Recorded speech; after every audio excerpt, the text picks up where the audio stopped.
Hi everyone, this is Ashwin. In this video, we are going to solve the problem Drawing Book.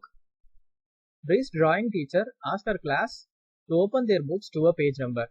Bree can either start turning page from the front of the book or from the back of the book. She always turns pages one at a time. When she opens the book, page 1 is always on the right side. Okay. When she flips page 1, she sees pages 2 and 3. Each page except the last page will always be printed on both sides. The last page may only be printed on the front given the length of the book. If the book is n pages long and she wants to turn to page p, what is the minimum number of pages she will turn? She can start at the beginning or at the end of the book. Given n and p, find and print the minimum number of pages Bree must turn in order to arrive at page p. Okay, we clearly understand the question.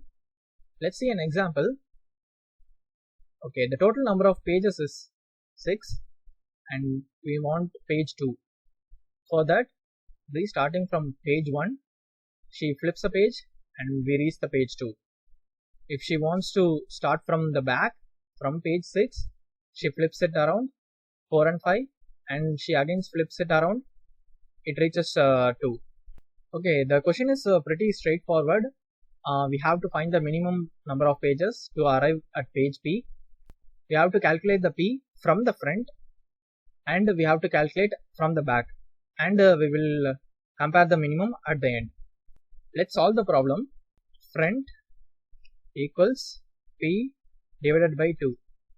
That is, if we calculate the pages from front, you just need to divide it by 2. We use double slash to get a integer value. If you use a single slash means we will get a decimal value in return. Now we need to calculate the pages from the back side of the book. We can say back equal to n minus p divides 2. We can say this, but we will miss one condition. We will check with an example.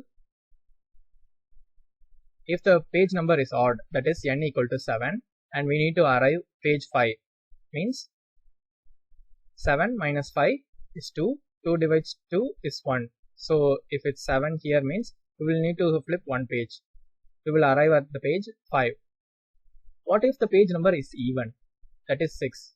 So 6 minus 5, 1. 1 divides 2, that will be 0. That will be a wrong answer. For that, we will check a condition like this. If n modulus 2 equals 1, say back equal to n minus p divides 2. And the else part, if pages are even means back equals n minus p plus 1 divides 2. So this will avoid the logical error. Now we need to find the minimum. So return minimum of front and back. Let's run the code. It passed the sample test case. Let's submit it. That's it guys, we solved the problem. If you have any queries, please leave a comment below. See you in the next video.